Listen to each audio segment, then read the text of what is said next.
لا حول ولا قوة إلا بالله العلي العظيم. أعوذ بالله من الشيطان اللعين الرجيم. بسم الله الرحمن الرحيم.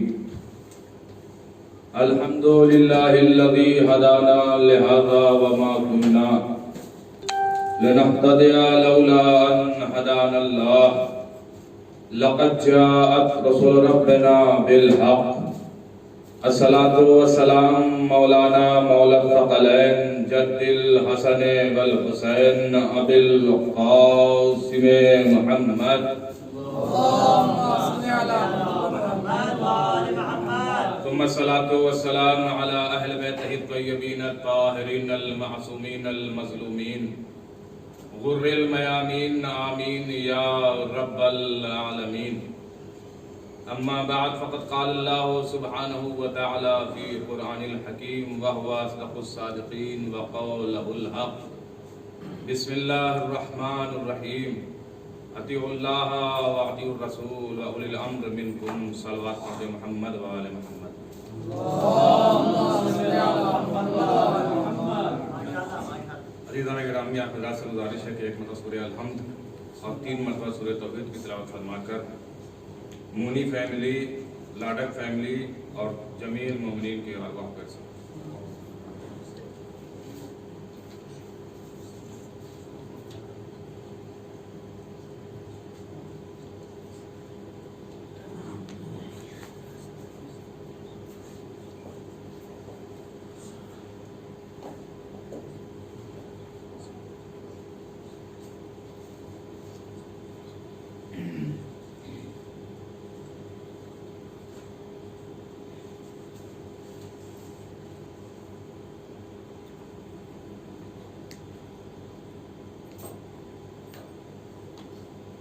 سلوات بھیجتے ہیں محمد والے.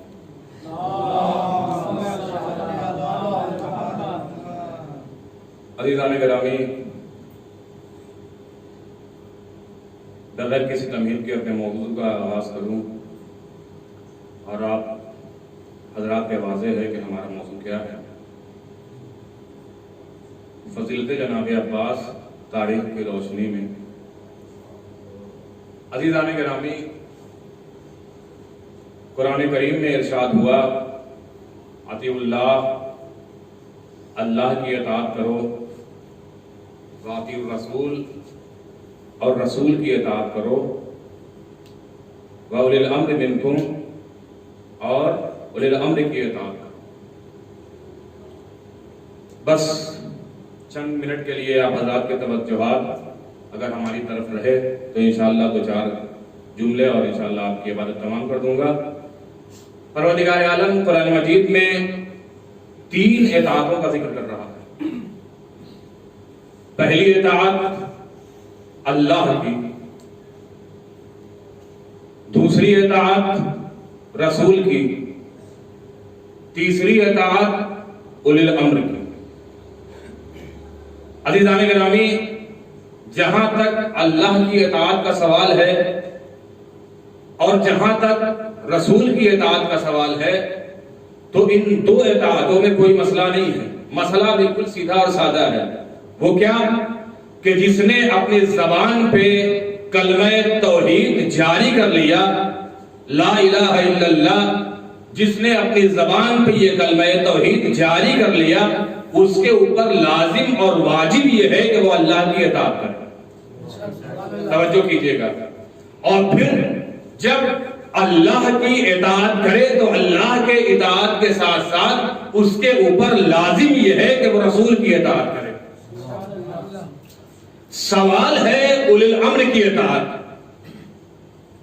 اب یہاں پہ ایک سوال ہوتا ہے، وہ یہ کہ اولی الامر سے مراد کون ہے. تو مجھے اب اس تفصیل میں نہیں جانا ہے کہ اولی الامر سے مراد کون ہے. بس یہ علماء جو ہمارے علماء ہیں انہوں نے یہ بیان کیا کہ اولی الامر سے مراد ہمارے ائمہ ہیں. میں تفصیل عرض نہیں کروں گا. اولی الامر سے مراد ہمارے علماء نے بتائے کہ اولی الامر سے مراد ہمارے ائمہ ہیں. تو اللہ نے 3 اطاعت کا ذکر کیا. اللہ کی اطاعت کرو، رسول کی اطاعت کرو اور اولی الامر کی اطاعت کرو. تو دو اطاعتوں میں کوئی مسئلہ نہیں، اللہ کی اطاعت میں کوئی مسئلہ نہیں، رسول کی اطاعت میں کوئی مسئلہ نہیں۔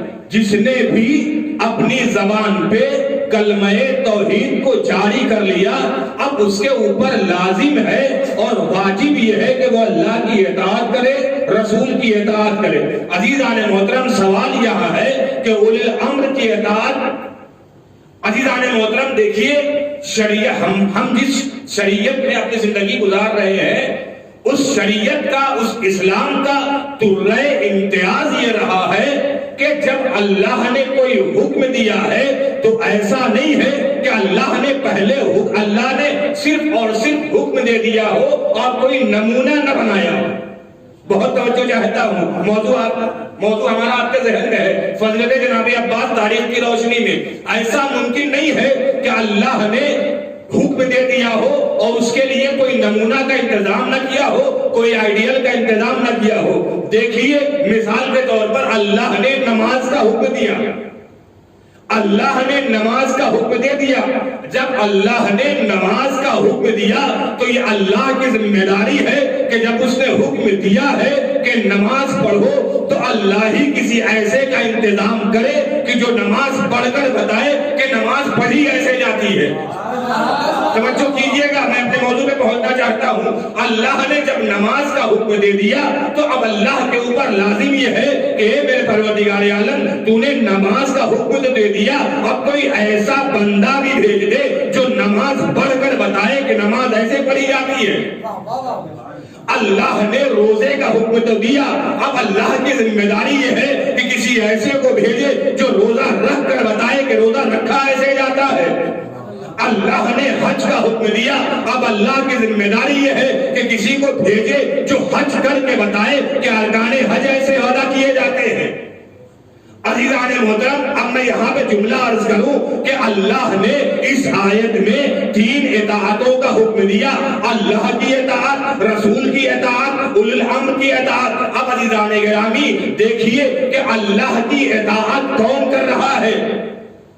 کوئی ایسی ذات تو ہو جو اللہ کی اطاعت کر کے بتائے کہ دیکھو اللہ کی اطاعت ایسے کی جاتی ہے۔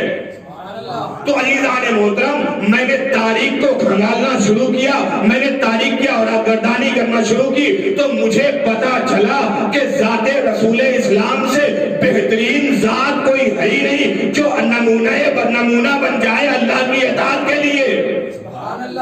آپ انصاف سے بتائیں کہ کوئی ان سے بڑھ کر بہترین ذات ہے جو یہ بتائے کہ اللہ کی اطاعت کیسے کی جاتی ہے؟ نہیں، تو رسول اسلام سے بڑھ کر کوئی نہیں جو یہ بتائے کہ اللہ کی اطاعت کیسے کی جاتی ہے۔ تو عزیزان گرامی، رسول اسلام نے اللہ کی اطاعت کر کے بتایا کہ دیکھو اللہ کی اطاعت کیسے کی جاتی ہے۔ توجہ کیجئے گا، رسول اسلام نے اللہ کی اطاعت کر کے بتایا کہ دیکھو اللہ کی اطاعت کیسے کی جاتی ہے۔ اب دوسرا مرحلہ، دوسری اطاعت، واطیعوا الرسول، اور رسول کی اطاعت کرو۔ تو اب سوال یہ ہے کہ اللہ کی اطاعت کا معاملہ تو حل ہو گیا، رسول اسلام نے اطاعت کر کے بتایا کہ دیکھو اللہ کی اطاعت کیسے کی جاتی ہے۔ اب سوال یہ ہے کہ رسول کی اطاعت کرو، تو اب کوئی ایسی ذات ہونی چاہیے جو رسول اسلام کی اطاعت کر کے بتائے کہ دیکھو رسول کی اطاعت کیسے کی جاتی ہے۔ تو عزیزان محترم، میں نے جب تاریخ کی اورگردانی کرنی شروع کی تو مجھے پتا چلا کہ مولائے کائنات سے بڑھ کر کوئی ایسا نہیں ہے جو رسول اسلام کی اطاعت کر کے بتائے کہ دیکھو اطاعت کیسے کی جاتی ہے۔ ایک سلوات پڑھے محمد والے محمد۔ اللہ کی اطاعت رسول اسلام کر کے بتا رہے ہیں کہ دیکھو اللہ کی اطاعت کیسے کی جا سکتی ہے۔ رسول کی اطاعت مولائے کائنات کر کے بتا رہے ہیں کہ دیکھو رسول کی اطاعت کیسے کی جا سکتی ہے۔ اب آئیے تیسرے مرحلے میں، کس کی اطاعت؟ اولی الامر منکم، جو صاحب امر ہے ان کی اطاعت کرو۔ عزیزان محترم، ایک جملہ کہہ کر اپنے بات کو آگے بڑھاؤں کہ رسول اسلام خدا نہیں تھے، لہذا خدا کی اطاعت کر کے بتایا کہ دیکھو خدا کی اطاعت ایسے کی جا سکتی ہے۔ مولائے کائنات رسول نہیں تھے، لہذا رسول اسلام کی اطاعت کر کے بتایا کہ دیکھو رسول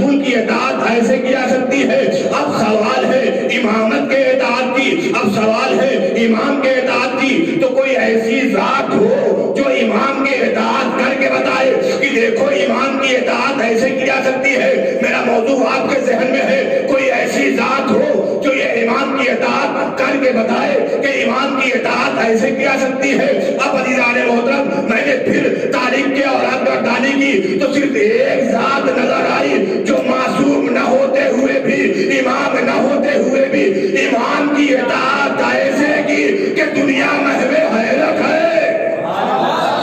صلوات پڑھے محمد والے محمد۔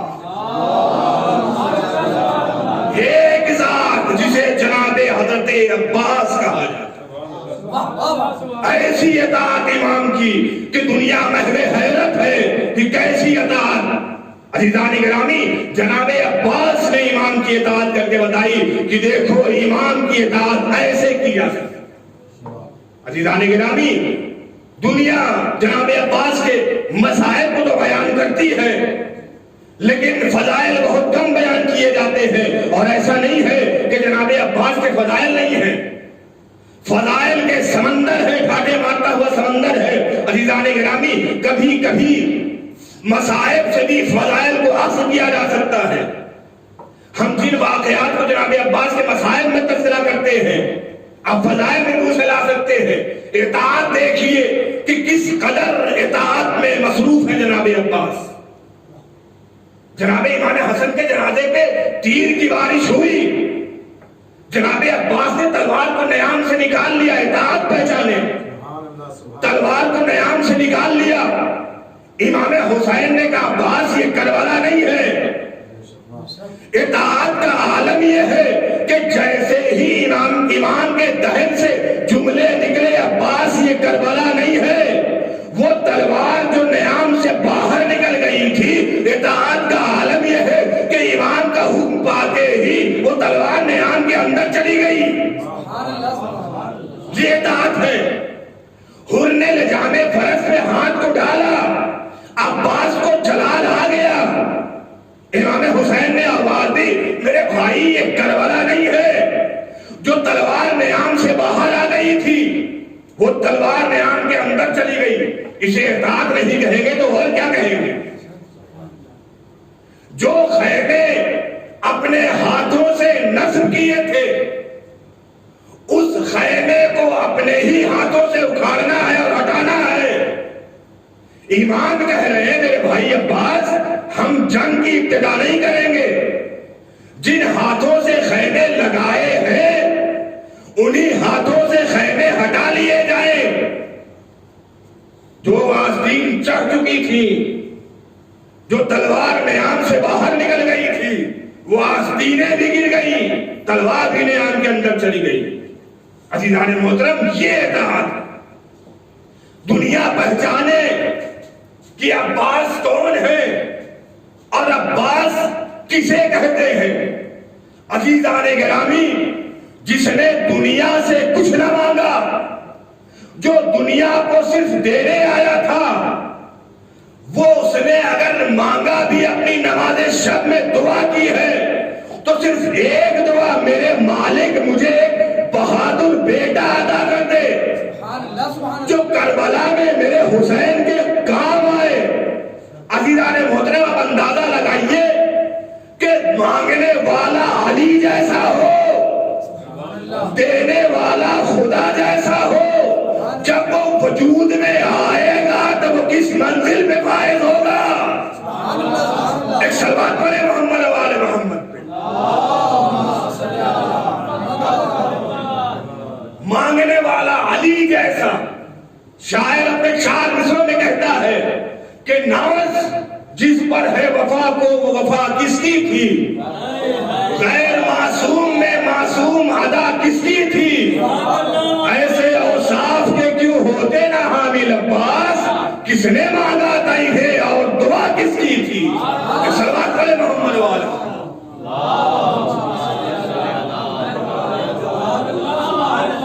کوئی ایسی ذات ہو جو امام کی اطاعت کر کے بتائے کہ دیکھو امام کی اطاعت ایسے کی جاتی ہے۔ عزیزان محترم، خدا کی قسم آپ پوری تاریخ اٹھا کر دیکھ لیجیے، جناب عباس سے بڑھ کر کوئی نہ ملے گا. بہترین نمونہ امامت کے اطاعت کے لیے جناب عباس ہے. اور میرا موضوع بھی جناب عباس. عزیزان گرامی، صلوات والے محمد والے محمد. اعوذ باللہ من الشیطان الرجیم. بسم اللہ. عزیزان گرامی دیکھیں،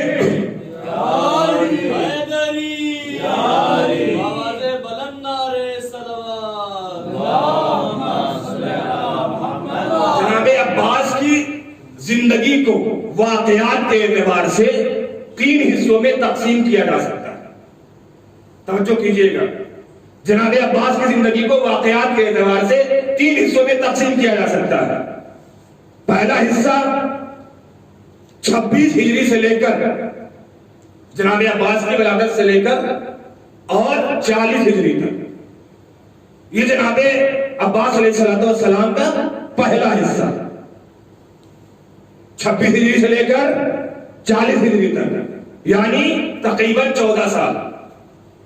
یہ پہلا حصہ ہے جناب عباس علیہ السلام، 14 سال کا. کس کے ساتھ ہے؟ توجہ کیجئے گا، کس کے ساتھ ہے؟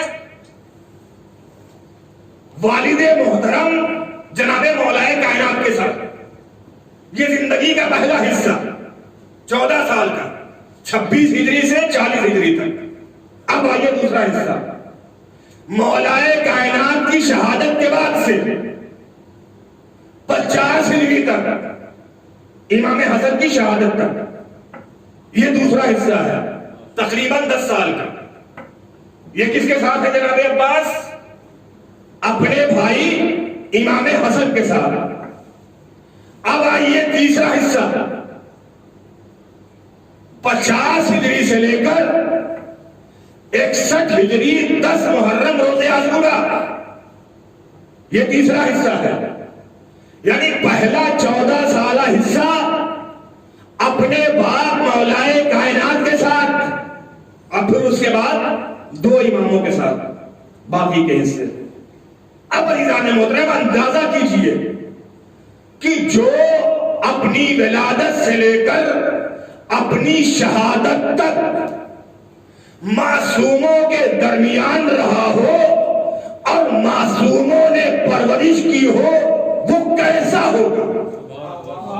بہت بڑا جملہ کہا میں نے کہ جو انسان ولادت سے لے کر شہادت تک امام کی آغوش میں پروان چڑھ رہا ہو، جس کی تربیت امام معصوم کر رہا ہو، وہ کیسا ہوگا اور کس منزل پر فائز ہوگا؟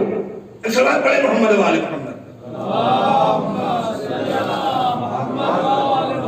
اور اس کے ساتھ ساتھ یہ جاننا بھی ضروری ہے کہ یہ جو حصے تقسیم ہوئے، اس نے اس ادوار میں کس سے کیا لیا. بہت توجہ کیجئے گا.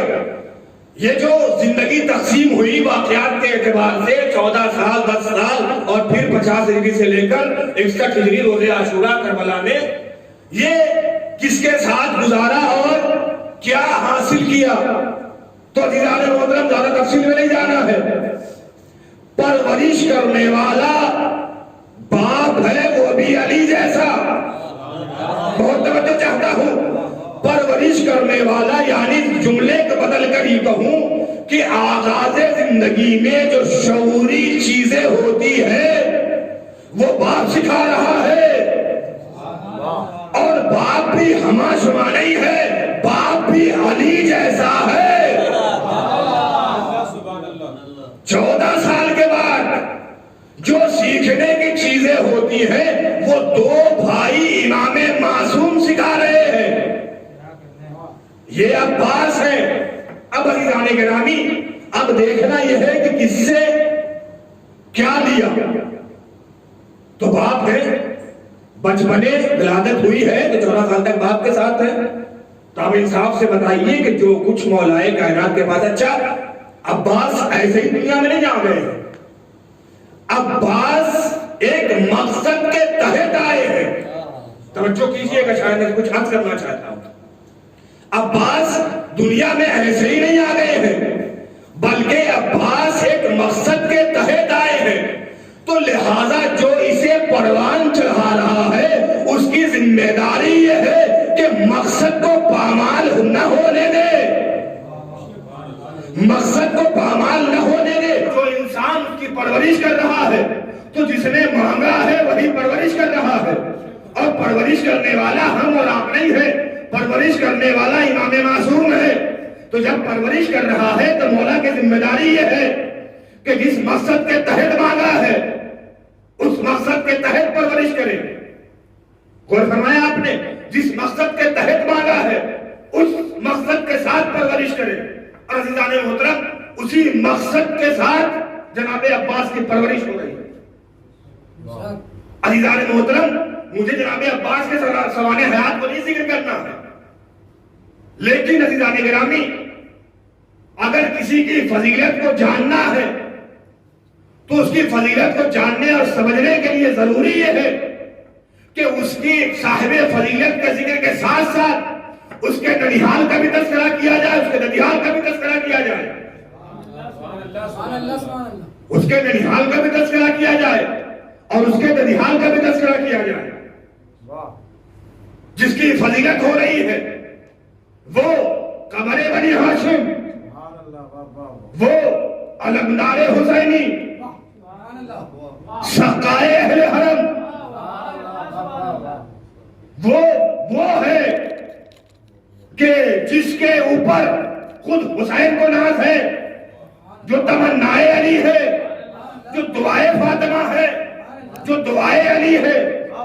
عزیزان گرامی، اب آئیے ننیحال اور ننیحال کے لیے ایک جملے عرض کروں کہ ننیحال ایسی، ننیحال کے افراد ایسے کہ جو اپنے آپ میں باعظمت باوقار کہ جن کا کوئی ثانی نہیں۔ جب مولا کائنات میں اپنے بھائی عقیل کو بھیجا کہ میرے بھائی جائیے، آپ فلاں جگہ جائیے اور میرا رشتہ لے کر جائیے۔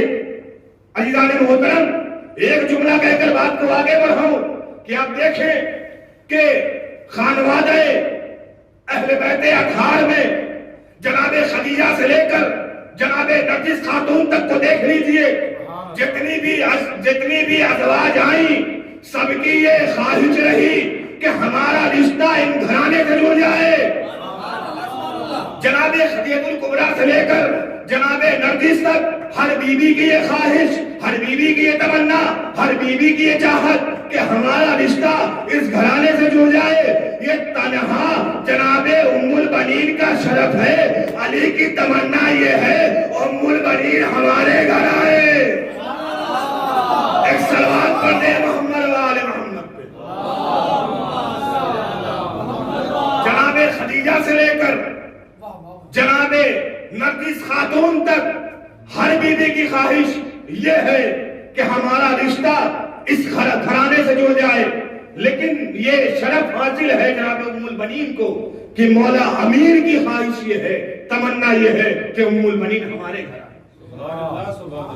جناب عقیل گئے، حضام نے بیٹھایا، کہا کیوں آئے ہیں؟ کہا ہم علی کا رشتہ لے کر آئے ہیں آپ کی بیٹی سے۔ اللہ اکبر، مولا کائنات کا رشتہ حضام کی بیٹی سے۔ جیسے یہ سنا، کہا کہاں آپ، کہاں علی اور کہاں ہم، ہمارا تقابل نہیں ہو سکتا۔ کہا کیا علی نے آپ مجھ سے کہا ہے؟ کہا ہاں، میرے بھائی علی نے مجھے بھیجا ہے۔ کہا اچھا، کہا پھر ہمیں بھی وہی نسبت حاصل ہونے والی ہے جو رسول کو علی سے تھی؟ کہا ہاں۔ جناب حضام اپنے اندر گئے، زوجہ سے کہا کہ علی کا رشتہ آیا ہے۔ کہا اس میں کیا بات ہے، بڑی بات ہے، بیٹیاں گھر ہوتی ہیں، رشتے آتے رہتے ہیں۔ کہا تمہیں معلوم ہے رشتہ کہاں سے آیا ہے؟ تمہیں معلوم ہے رشتہ کہاں سے آیا ہے؟ کہا کہاں سے؟ کہا امیر کائنات علی ابن ابی طالب کا رشتہ آیا ہماری بیٹی کے لیے۔ جیسے حضام نے تعجب کیا تھا ویسے ہی مادر ام البنین تعجب کرتی ہے۔ کہا علی کا رشتہ ہماری بیٹی کے لیے؟ کہا ہاں۔ کہا پھر تو ہماری نسبت وہی ہو جائے گی جو جناب خدیجہ کو علی سے تھی۔ کہاں؟ کہا بیٹی سے پوچھ لو. بیٹی آئی, ماں کے ہاتھ پہ ہاتھ رکھا. دیکھے ام البنین, ایک جملہ کہوں کہ ماں ام البنین جیسی ہو تو بیٹا عباس جیسا ہوتا ہے. جناب ام البنین ماں کے ہاتھ پہ ہاتھ رکھ کے کہتی ہے, ماں خوش نہ ہوئیے, علی نے اپنے سے رشتہ نہ بھیجا ہوگا, ضرور جناب محمد صلی اللہ علیہ وآلہ وسلم کی بیٹی فاطمہ نے علی کو بشارت دی ہوگی, تب یہ رشتہ یہاں آیا ہے. کہا مادر گرامی آپ ہاں کر دیجئے, مجھے یہ رشتہ قبول ہے. عزیزان گرامی دیکھیے, اب تو ہو گیا جناب ام البنین کا. اور جب گھر آئی ہیں اور جب مہمان چلے گئے تو مولائے کائنات نے بازو پہ ایک تعویذ کو دیکھا اور دیکھنے کے بعد کہا, ام البنین یہ کیا ہے, یہ بازو پہ یہ تعویذ کیسی؟ کہا میرے والی و وارث, میرے آقا, جب میری ولادت ہوئی اور جس وقت میری ولادت ہو چکی تو فوراً حادث غیبی آئی کہ اس بچی کا نام محمد کی بیٹی کے نام پہ فاطمہ رکھنا اور اس کی بڑی حفاظت کرنا, اس لیے کہ اس کے بطن سے ایک میرا بیٹا پیدا ہوگا, یہ میرے بیٹے کی ماں بننے والی ہے. عزیزان گرامی ایک جملہ کہوں, مشیت الہی میں ہے کہ عباس دنیا میں جائیں. میں نے کربلا کے مجلس میں یہ بیان کیا تھا کہ مشیت الہی میں جناب عباس ہے. اب دیکھیں حادثہ غیبی آئی کہ اس کا بڑا خیال رکھنا, یہ میرے بیٹے کی ماں بننے والی ہے. کہا ام البنین میں بتاؤں کہ وہ آواز کس کی تھی اور وہ تحریر کس کی ہے؟ کہاں بتائیے؟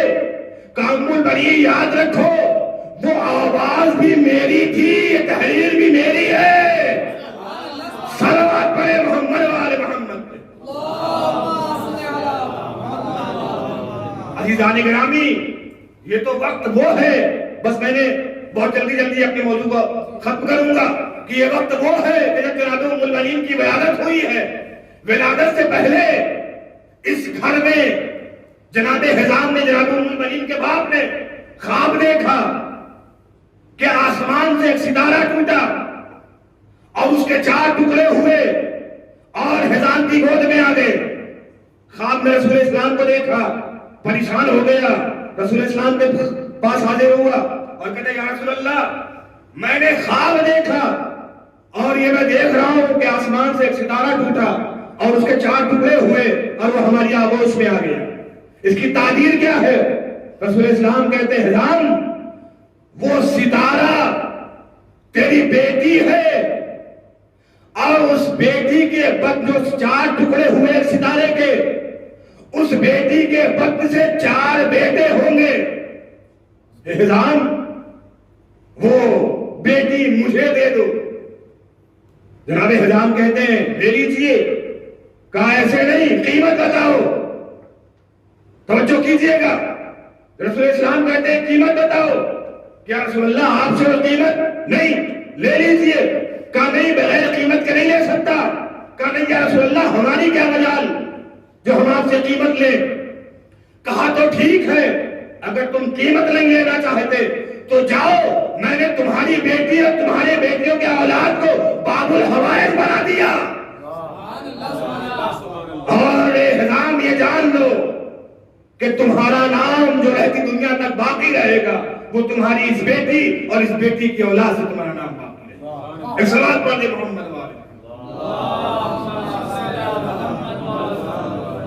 ایک اور صلوات پڑھیں.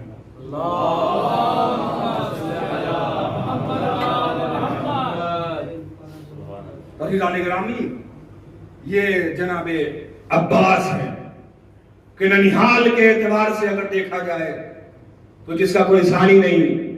ننیحال کے اعتبار سے دیکھا جائے تو باپ علی جیسا, بھائی حسن جیسا, بھائی حسین جیسا یہ جناب عباس ہے.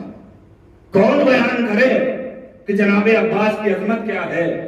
کون بیان کرے کہ جناب عباس کی فضیلت کیا ہے؟ کون بیان کرے کہ جناب عباس ہیں کیا؟ عزیزان گرامی، جناب عباس نے جب تک زندہ رہے، جناب عباس نے کبھی بھی اپنے آپ کو پہچانوانے کی کوشش نہیں کیا کہ میں کون ہوں۔ عزیزان محترم، یہ بھی اہل بیت اطہار کے گھرانے کا ایک درہ امتیاز رہا ہے کہ جب تک بڑا موجود ہے، چھوٹا اپنے آپ کو پہچانوانے کی کوشش بھی نہیں کرتا۔ سبحان اللہ، سبحان اللہ۔ عزیزان گرامی، دیکھیں کہ جب رسول اسلام موجود ہے، مولا کائنات نہیں کہہ رہے میں کون ہوں، مولا کائنات موجود ہے، امام حسن و امام حسین نہیں بتا رہے ہیں، اپنے آپ کو نہیں پہچانوا رہے ہیں کہ میں کون ہوں، نہ علمی اعتبار سے نہ کسی بھی اعتبار سے۔ اسی گھرانے، اسی کے بیٹے جناب عباس ہیں۔ تو یہ کیسے ممکن ہے کہ دو امام کے ہوتے ہوئے جناب عباس اپنے علم کا پرچار کرے، اپنی طاقت کا پرچار کرے، اپنی شجاعت کا پرچار کرے، اپنے صبر کا پرچار کرے؟ جناب عباس کے اطاعت کا عالم یہ ہے۔ عزیزان محترم، کل جس طریقے سے رسول اسلام نے مولائے کائنات کو مانگا خدا سے کہ مجھے ایک ناصر کی ضرورت ہے، ایک مددگار کی ضرورت ہے، آج اسی طریقے سے مولائے کائنات مانگ رہے ہیں پروردگار سے عباس کو کہ مجھے ایک بیٹا عطا کر جو میرے حسین کے کام۔ جس طریقے سے جناب مولائے کائنات رسول اسلام کے لیے ہے، اسی طریقے سے جناب عباس امام حسین کے لیے۔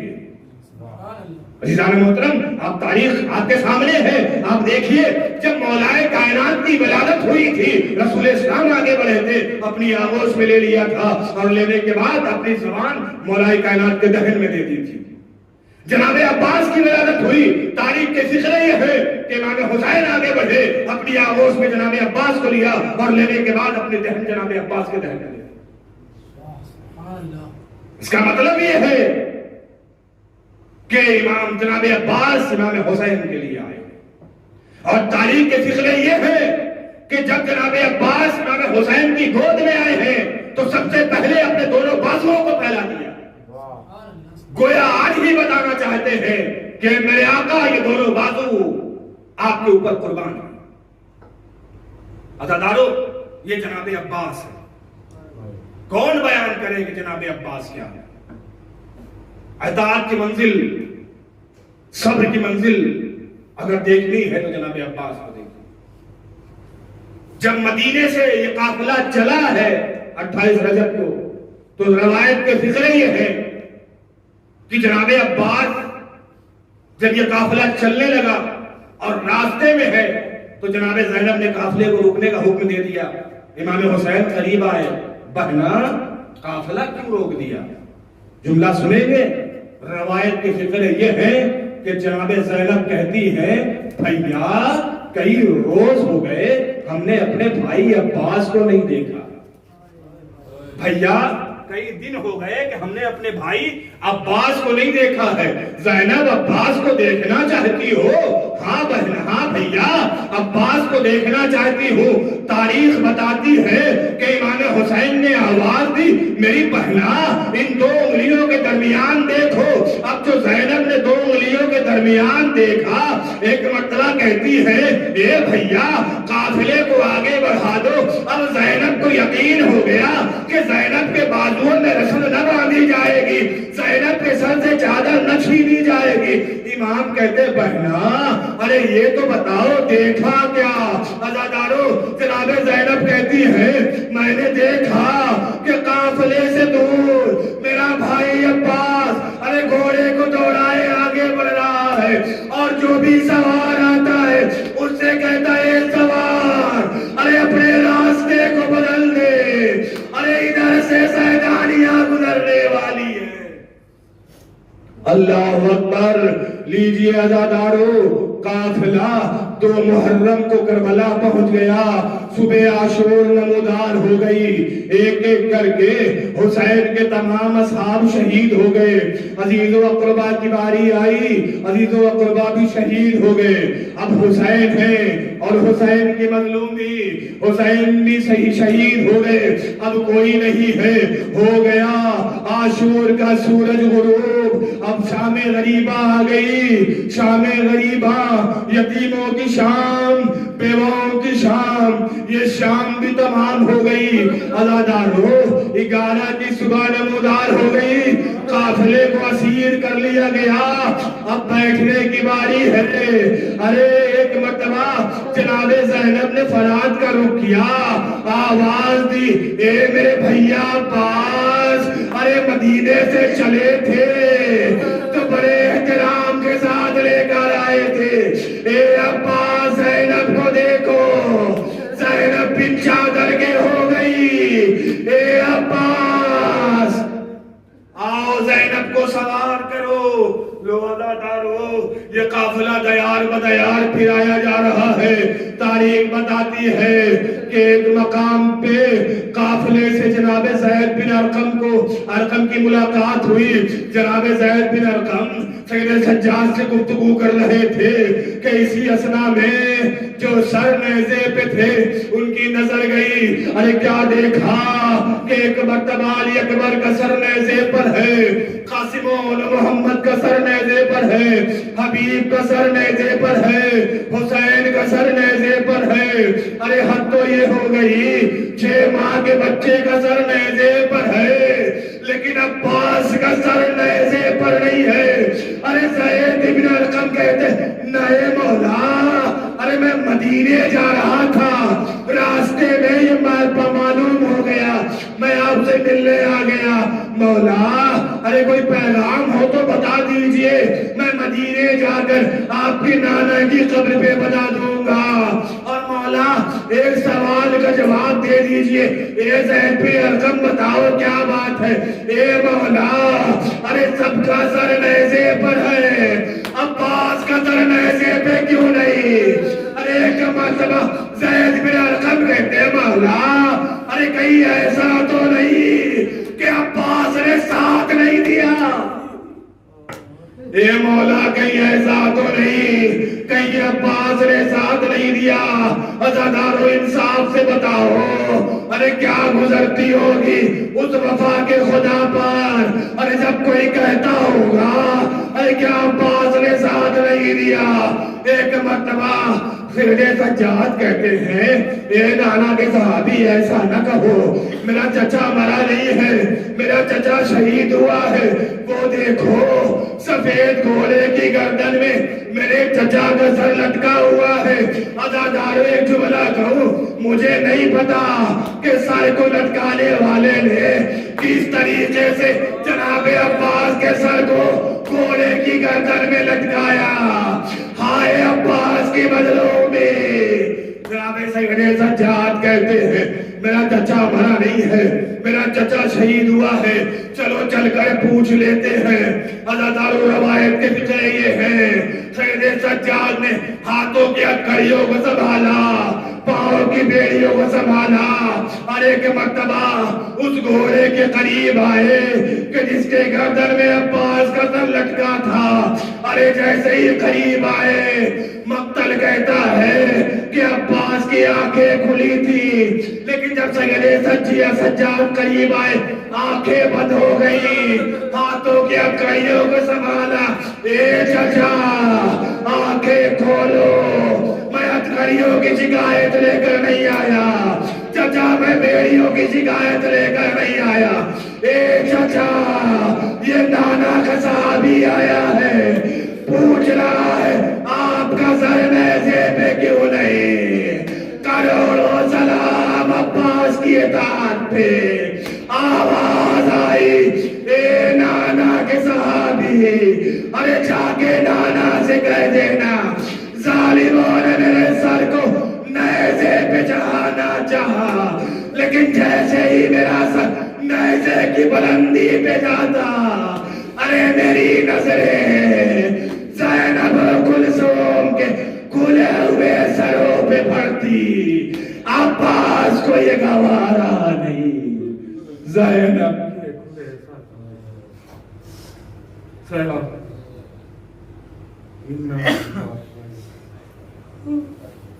آپ حضرات سے گزارش ہے کہ ایک مرتبہ سورہ الحمد اور 3 مرتبہ سورہ توحید کی تلاوت فرما کر مونی فیملی اور لڑک فیملی اور جمیل مومن